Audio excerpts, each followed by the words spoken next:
Olá, boa noite a todos. Agradeço a todos pelo interesse aqui na nossa aula de hoje. Nessa aula, a gente vai abordar de maneira resumida o que é o controle biológico.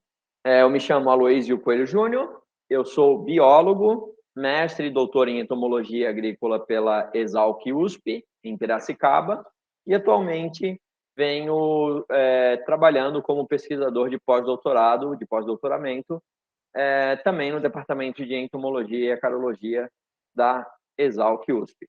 Então, o controle biológico ele é definido por Paul Debye, né, que é um dos precursores do controle biológico, como a ação de parasitoides, predadores e micro-organismos na manutenção de outra população de organismos, em média, menor do que ocorreria na ausência destes, né? Essa é a definição que Paul Debye deu para controle biológico. Então, pode até parecer um pouco chatice, nossa, né? Para que já começar com um conceito, né? É que atualmente, né, o controle biológico ele vem crescendo de maneira exponencial, né? Eu acredito que o interesse de vocês por essa aula esteja relacionado a isso, né? Atualmente a nossa sociedade ela vem buscando cada vez mais sustentabilidade, né? E uma maneira de se atingir esta sustentabilidade é por meio do controle biológico, né? Então é muito bom que os conceitos, né, eles estejam bem claros, né, na cabeça de todos, né? Então, Parra 2002 faz uma definição um pouco diferente, que ele fala que é um fenômeno natural que consiste na regulação do número de plantas e animais por inimigos naturais, os quais se constituem nos agentes de mortalidade biótica. Assim, toda espécie de planta e animais tem inimigos naturais atacando os seus vários estágios de vida. Então, quando a gente fala em controle biológico, né, de pragas, a gente está falando que é quando um organismo vivo controla outro organismo, né? Então, dentro desse contexto, a gente tem nematóides, entomopatogênicos, a gente tem fungos, vírus, a gente já vai ver daqui a pouco, mas são organismos vivos controlando outros organismos vivos, né? Então, é muito bom que esse conceito, né, esteja bem fixado, né, na cabeça de vocês. Quando a gente fala na utilização de extratos de plantas, extratos de algumas bactérias, né, isso a gente pode estar falando até de um produto biológico, mas a gente não está fazendo um programa de controle biológico, né? Então, o extrato de planta ele se classifica, é classificado como um produto biológico, a origem é biológica, porém ele não configura um agente de controle biológico. Então, Parra 2002 nos fala sobre os inimigos naturais, né? Então, os inimigos naturais a gente tem os micro-organismos, né? Fungos, bactérias, né? Aqui a gente vê lagartas com sintoma de bactéria, vírus, nematóides que controlam as nossas pragas. Esse não vai ser o tema da nossa aula de hoje, né? O que a gente vem trabalhando são com os macro-organismos, e daí os macro-organismos eles são divididos nos predadores, né? Então, joaninha, ácaros, insetos predadores, né? Aqui uma larva de uma mosca, uma larva que preda pulgões, né? Aranhas, né? São os aracnídeos, assim como os ácaros também são aracnídeos, né? Que são os nossos agentes de mortalidade. E temos parasitoides, né? Essa sim é a nossa especialidade, que a gente vem trabalhando aí há mais de 10 anos, né? Então, a gente tem diversos tipos de parasitoides que são insetos, né? Por que é parasitoide, né? Então, o sufixo oide, né? Ele significa que imita. Então, são insetos que imitam parasitas, né? Eles têm um modo de vida parasitário, né? Ele se diferencia dos parasitas. Se for de interesse de vocês, no nosso curso lá a gente dá esse conceito, essa diferença entre parasitas e parasitóides, o nosso curso que está na plataforma Elevagro. Então, os parasitoides, eles têm esse hábito de parasitar outros insetos, né? Então, aqui a gente vê pulpas de braconídeo, né? Numa lagarta, uma manduca, muito possivelmente. A gente tem parasitoide de pupário, parasitoide de adulto e muitos parasitoides de ovos, né? Os parasitoides de ovos aí configurando uns dos insetos mais estudados, né, no mundo, os insetos do gênero Trichograma, que se enquadram como parasitoides.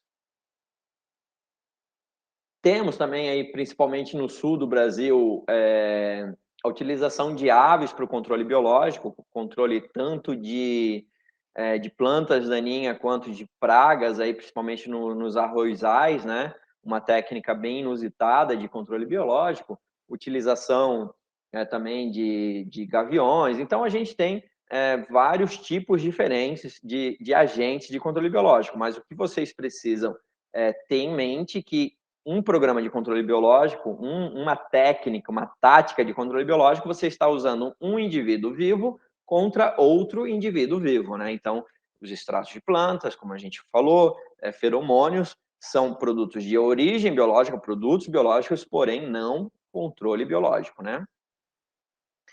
Então, assim, por muito tempo se teve aí, principalmente na agricultura brasileira, que é uma agricultura extremamente extensiva, né? Uma agricultura, se a gente pegar aí o Mato Grosso, as áreas aí tem 10 mil, 50 mil hectares a média, né? São áreas enormes, né? Então, isso é uma ficção, né? Ou já é uma realidade, né? Muito por nossa sorte, né? Sorte da agricultura brasileira, que sofre muitas pressões externas, né? Essa tecnologia, né? Esse método de controle de pragas que era tido como alternativo, hoje em dia ele já vem sendo vem se tornando, né? Vem sendo cada vez mais comum aí nas nossas grandes produções de commodities, né? Então, vi que grandes redes de telecomunicação do Brasil faz propaganda sobre o assunto, né? Um dos principais programas sobre o agronegócio brasileiro mostrando o controle biológico, muitas revistas do ramo, né? Falando, né? O mercado, aí um mercado aquecido, mercado que assim a gente precisa ter o pé no chão, né? Ainda, né?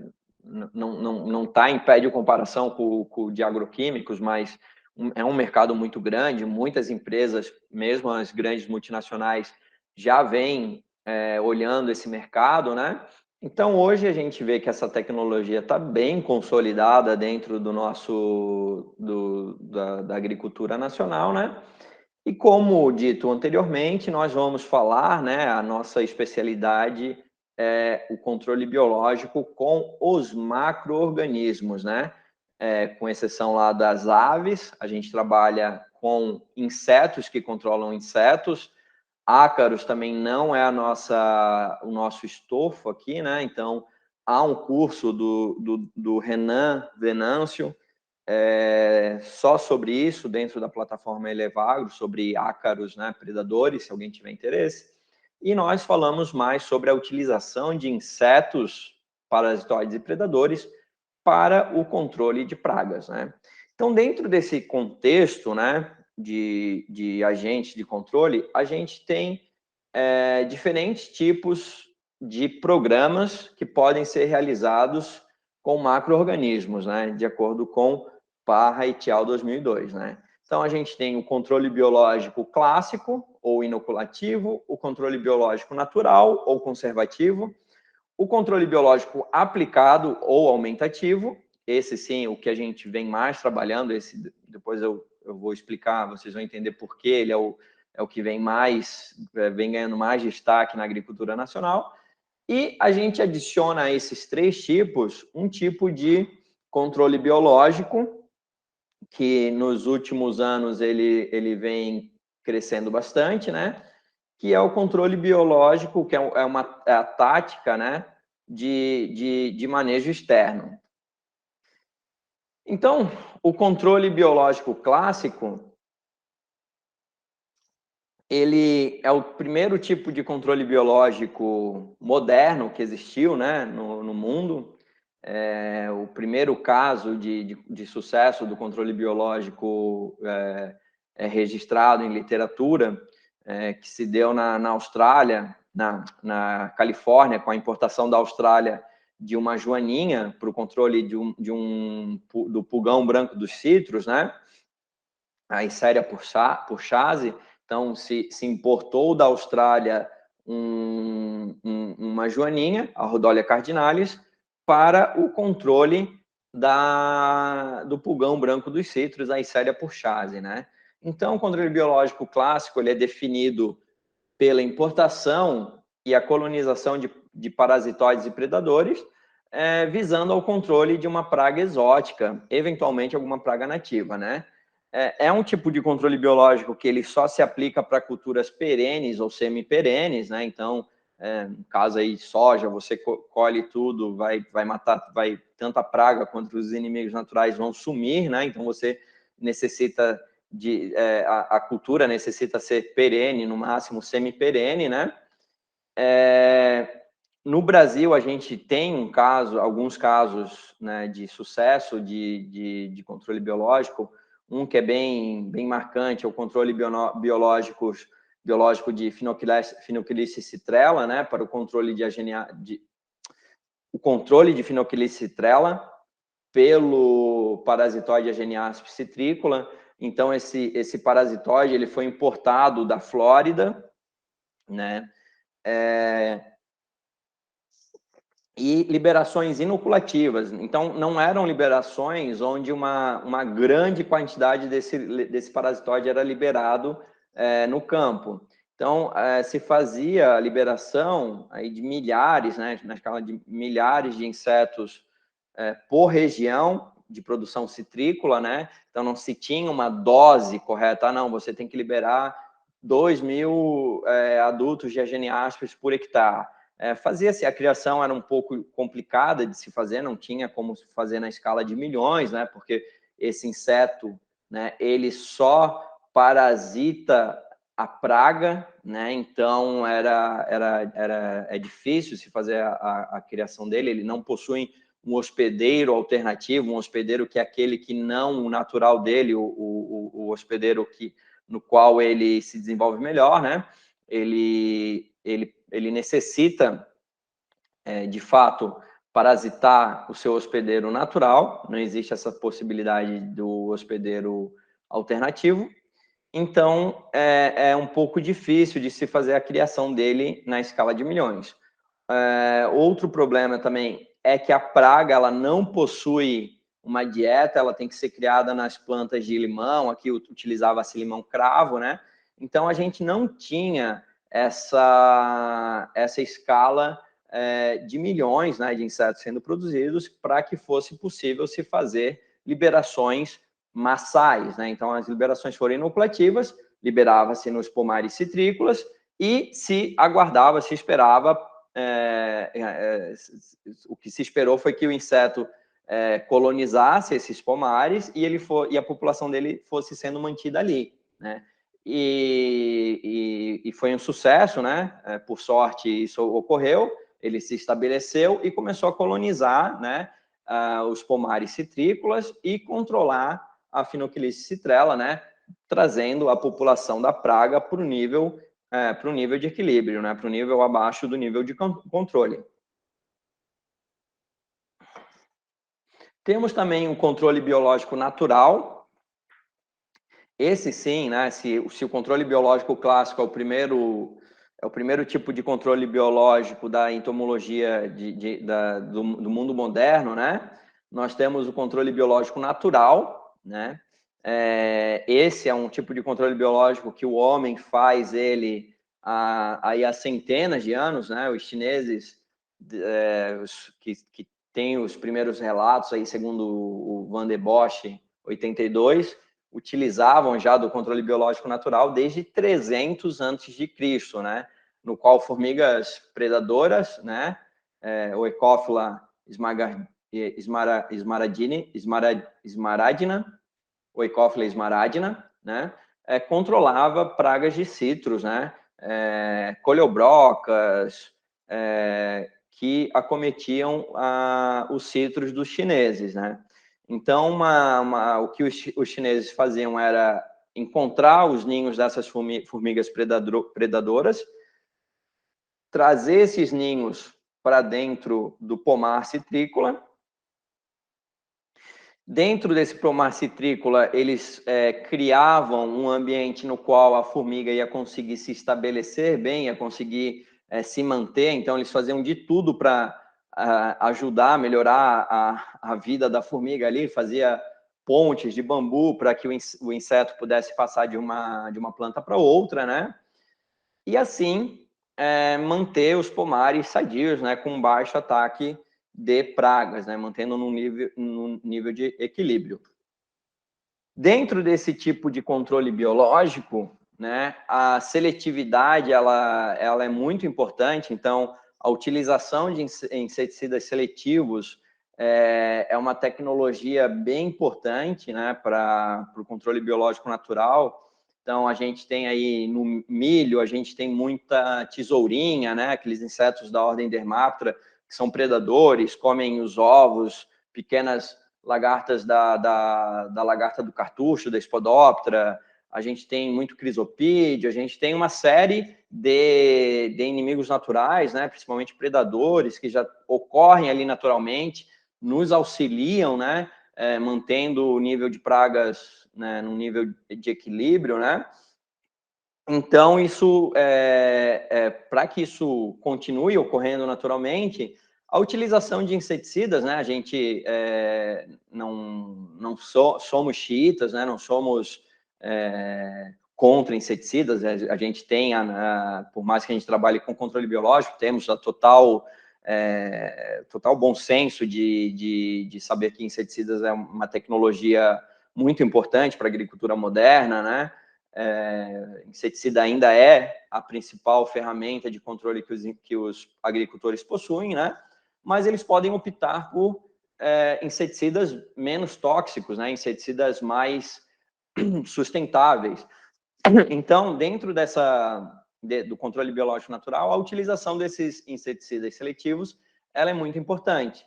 E a gente tem a seletividade fisiológica, né? Que é aquela seletividade no qual a molécula inseticida ela tem pouca atividade sobre o inimigo natural. Então, por exemplo, se você utiliza um inseto, um inibidor da síntese de quitina, né, ele vai afetar muito pouco os adultos de parasitoides, os adultos de predadores, né, ou inseticidas mímicos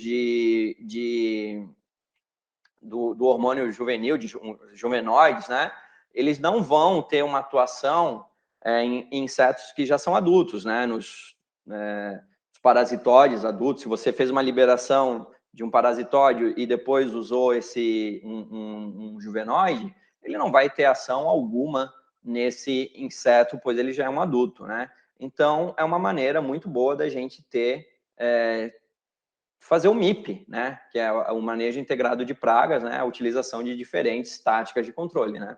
Temos a seletividade ecológica, né? Então, você utiliza um inseticida granulado que está sendo aplicado ali no solo, né? Ele não está sendo pulverizado, ele não vai ter ação alguma nos parasitóides, predadores voadores. Talvez tenha alguma ação em algum indivíduo que está no solo, como a gente tem alguns predadores coleópteros, alguns besouros que andam pelo chão à procura de presas, né? Porém, grande parte desses inimigos naturais, eles voam. Então, a seletividade ecológica ela é muito importante nesse sentido. Você não tem o contato do inseticida com o seu inimigo natural, né? Ou, por exemplo, a janela de ação do tricograma, que é de 3 dias. Então, você libera o inseto, o parasitoide, espera 3 dias, né? Que é o tempo de ação dele no campo, né? Segundo Casimir Luke, uma publicação na revista Ecology. Então, você tem esses 3 dias, que é o tempo de ação. Depois desses 3 dias, você utiliza o seu inseticida. Assim, você não tem a sobreposição de 2 táticas de controle no campo ao mesmo tempo, né? E, por último, o controle biológico aplicado. Esse, sim, é o controle biológico com macro-organismos que vem ganhando bastante espaço, né? É um mercado, né? A gente tem, para esse tipo de controle biológico, é necessário se ter criações massais. Então, aqui vocês podem ver uma foto de uma biofábrica de produção de cotésia, né? Aqui, as salas onde se dá o desenvolvimento larval, então, são biofábricas, aqui a cotésia, o pessoal produz a lagarta, a broca da cana, a praga, produz a praga em larga escala. Tendo a praga, eles parasitam essas lagartas com o inimigo natural. Depois que se tem as pupas do inimigo natural, se faz o estoque, né? Que é uma sala de estoque de pupas, né? Então, vocês podem ver o tanto de pupa de inseto que tem aqui. E isso é levado para as usinas, né? Onde se faz a liberação desses insetos, né? Então, aqui é um vídeo para vocês terem uma ideia de como funciona, né, a criação massal de fato.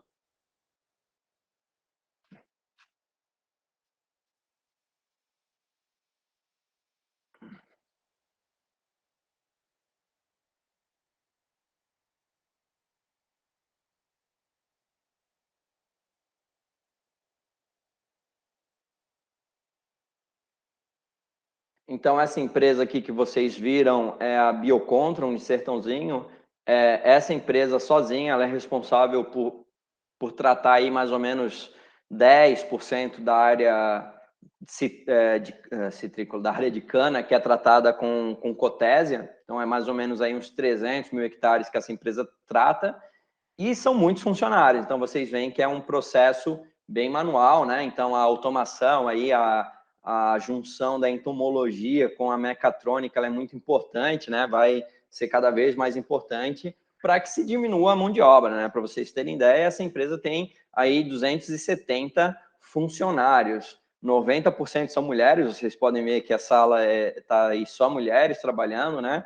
As mulheres são um pouco mais delicadas que os homens, porque você pega uma lagarta que está viva e ela tem que ser parasitada por uma vespinha que também está viva, né? Então, exige um pouco de cuidado, um pouco de paciência, né? Então, a maioria aí dos 270 funcionários, 90, 95% são mulheres dessa empresa aqui lá de Sertãozinho, aqui no região noroeste, norte aqui de São Paulo, né? Então, aqui para vocês terem ideia do tamanho, né, do problema, que a pia dessa biofábrica é uma piscina, né? Então, porque é tudo muito manual, são plaquinhas na qual você tem que botar lagarta, depois você tem que lavar essa plaquinha, não dá para descartar, porque senão o custo fica elevado, aqui as plaquinhas são secas, e aqui a manutenção da broca, né, que vocês podem ver vários casulos da broca, onde se dá a manutenção dessa criação massal, né?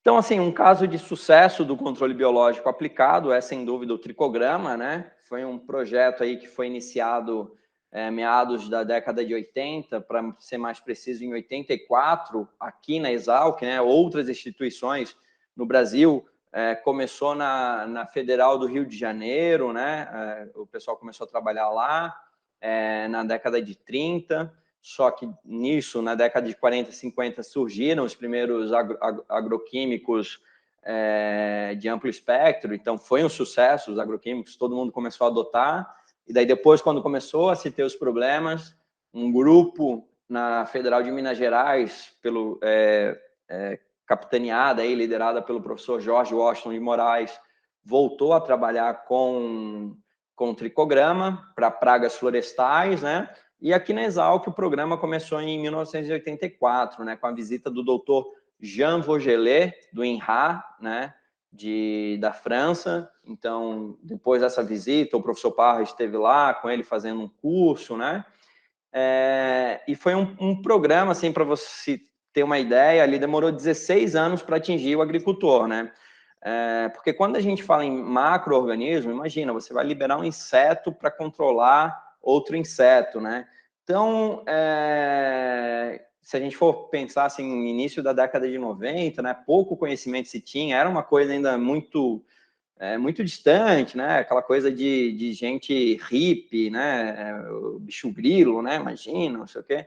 Então, assim, eu acho que foi uma perseverança muito grande aí do professor Parra, né? Que ficou aí 16 anos trabalhando com isso, gerando muitas publicações. Outros grupos também trabalhavam no Nordeste, pessoal trabalhando com algodão,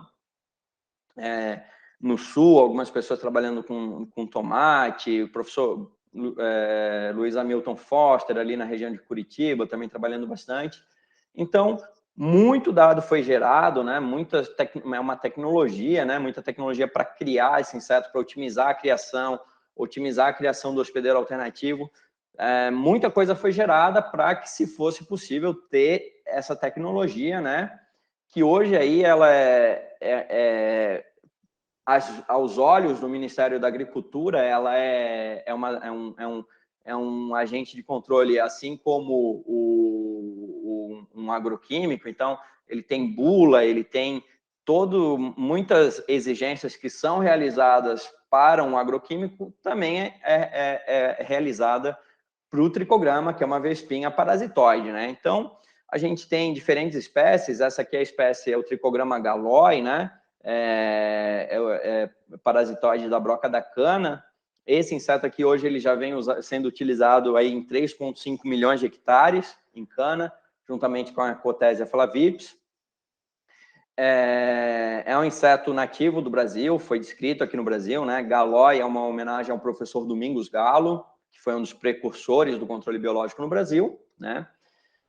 Então, ele parasita o ovo, então a gente não tem nem a lagarta, né? A lagarta ela não eclode lagarta, né? O que acontece é que do ovo emerge uma outra vespinha dessa. O tempo de ação dela aí é de 3 dias, tá? A liberação ela é feita na cana-de-açúcar primordialmente via drones, então a gente tem os drones aí que fazem liberação, empresas especializadas. Também há liberação manual, tratores, moto, o pessoal está tentando ver a maneira mais viável de se liberar ainda, não é algo que está fixo no drone, né? Mas hoje ainda o drone é o veículo de liberação mais utilizado. Manual é mais liberação em casa de vegetação, né? Em pequenas áreas menores, né? Principalmente de hortaliças. Então, existe raças de tricograma, então a população é importante que se conheça a população, se é uma população realmente adaptada àquele clima. Isso é uma coisa assim que a gente trabalha bastante, né? Porque se a gente pega o tricograma preciosum, ele ocorre desde a América do Norte até a América do Sul, né? Então, não dá para querer que um tricograma preciosum lá do Canadá vá atuar... Não, no Canadá. Um tricograma preciosum de Pelotas vá atuar de maneira eficiente em Petrolina, né? Às vezes ele tem uma exigência microclimática muito específica, né? Ou a própria população. Aqui a gente pode ver o trabalho do professor Ervino Bleicher, né? No qual ele testou uma população de Pernambuco, de Iguatu, né? Agora eu não lembro se é Pernambuco ou Ceará, e uma população de Goiânia. E a gente consegue ver uma diferença muito grande, né, nos atributos biológicos. Então, aqui o R0, né, a taxa líquida de crescimento, a taxa líquida de reprodução, é bem maior para essa população de Iguatu do que quando comparada com a população de Goiânia. Isso quer dizer que é um inseto muito mais agressivo, parasita muito mais ovos, né, essa população de Iguatu. Então, além de tomar esse cuidado com as linhagens, é necessário tomar cuidado também com o produto, né? Ver aí se o tricograma, se o ovo foi bem parasitado, né? Se os ovos que tá nesse produto que você está utilizando tá bem escurinho, se tem muito ovo amarelo. Então, o ovo, né, uma das características do ovo que está parasitado, ele se torna escuro. Então, isso aqui são cartelas de ovos, né? São os ovos de Anagasta, que é o hospedeiro alternativo do tricograma. A traça de farinha, é uma traça de farinha que é utilizada para criar o tricograma. E o ovo é amarelo, e quando ele está parasitado, ele fica escuro. Então, tem que ver se o produto, né, se a cartela está bem parasitada. Poxa, mas chegou aqui, o ovo estava todo escurinho, tudo bem preto, liberei, mas não controlou nada, eu continuo tendo muito problema com praga, né? O que pode acontecer? Às vezes, por uma questão de uma logística um pouco mal feita, né, colocar em frio, às vezes tem gente que recebe o produto biológico, põe num freezer, achando que é igual um fungo, igual uma bactéria, né? Então, se você coloca, é um inseto, né? Você coloca ele lá no freezer, vai matar, né? Então, você precisa ver os orifícios de saída, né? Ver se depois que você liberou, recolhe aquela cartela, recolhe um pouquinho do ovo e ver se o ovo está com orifício de saída, se emergiu, de fato, o inseto ali de dentro. Porque, às vezes, se você recebeu o tricograma ou deixar ele num galpão, no porta-mala de um carro, num lugar que está muito quente, ele vai morrer. Se coloca, né? Muito fácil no Brasil aí um porta-mala de carro ficar acima de 50 graus, né? Da mesma forma que se você colocar num frio aí, tem temperatura aí de -10, -5 graus, você também vai matar o inseto. O choque térmico também é prejudicial. Então, tem que se tomar esse cuidado com a logística. Então, o que a gente fala, né? É a logística bem feita e a criação bem feita, né? Então, são essas duas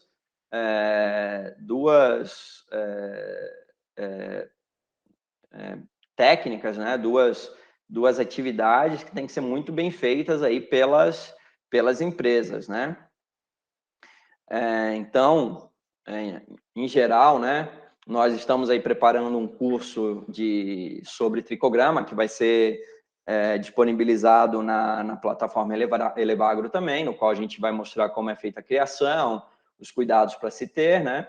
Então, geralmente a criação ela tem que ter uma proporção entre parasitóides e ovos muito conhecida, né? Então, geralmente para preciosos é 1:10, você tem que alimentar o tricograma, você tem que cuidar das condições ambientais para que você não tenha nem o baixo parasitismo e nem o superparasitismo. Então, aqui no superparasitismo, vocês podem ver que essa cartela ela está com um aspecto acinzentado, meio marrom, né? Quando comparada com essa cartela aqui. Isso aqui é um sintoma de superparasitismo, né? Ou seja, faltou ovo para aquela população, né? A proporção aí, ao invés de respeitar 1:10, fez aí 1:3, 1:5. Então, tinha muita fêmea e pouco ovo. Então, as fêmeas colocam o ovo dela dentro, uma fêmea vem e coloca o ovo dela num ovo do hospedeiro. Outra vem e coloca o ovo dela naquele mesmo ovo do hospedeiro. Quando as larvas eclodem, elas começam a comer e falta alimento para ela conseguir chegar na fase adulta. Então, o ovo ele fica com essa aparência marrom porque as larvas do parasitóide estão mortas ali dentro, né? E outro fato que ocorre, né, quando essa proporção não é muito bem respeitada, é que a fêmea, ao sentir que a população está muito grande, está faltando recurso, né, ela começa a produzir mais machos, porque como é um inseto haplodiploide, né, a fêmea ela consegue produzir tanto machos, no que ela consegue produzir, ela consegue controlar quantos machos e quantas fêmeas ela põe na população, ela começa a aumentar o número de machos, né, para que ela não leve a população à extinção. Então, se você for liberar, além de emergir menos insetos, grande parte do que vai emergir vai ser macho. Então, macho não parasita ovo. Então, macho não faz controle. Então, são cuidados que se deve tomar, né, para que o controle biológico seja feito, realizado da melhor maneira. Então, a gente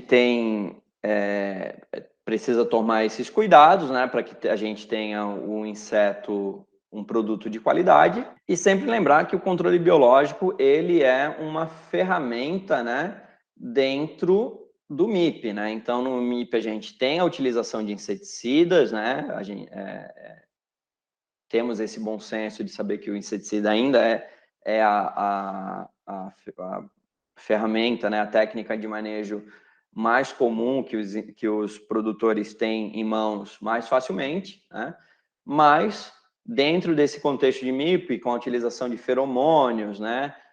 As outras táticas de controle, né? Levando em consideração todo o alicerce do manejo integrado de pragas, né? Taxonomia, amostragem, nível de controle, é passível, né? Se ter uma agricultura mais sustentável, né? Uma agricultura na qual a utilização irracional de inseticidas, né, não leve à contaminação de ambientes, né, que os níveis de resíduos ultrapassem o que é pedido pelos mercados, né?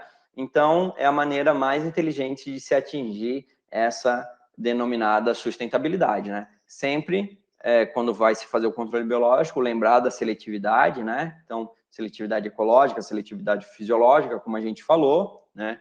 Existem aí as empresas, a maioria das empresas que comercializam o tricograma, elas mesmo já oferecem a tabela de seletividade fisiológica, né? Então, esse aqui é o modelo de uma multinacional holandesa que está no Brasil, a Coopert. Então, eles têm um aplicativo, né, no qual você coloca o produto deles que você está usando e o produto químico que você vai utilizar em conjunto ou alguns dias depois. E aqui você pode ver se é compatível, moderadamente compatível ou incompatível, né? Então, assim você consegue estudar. Mas isso a maioria das empresas, eu acredito que a maioria das empresas que comercializam os inimigos naturais ofereçam essas tabelas de seletividade. Como a gente já falou anteriormente, né, temos aí um curso sobre esse básico do controle biológico, né, esses conceitos do controle biológico com macro-organismos na plataforma Elevagro.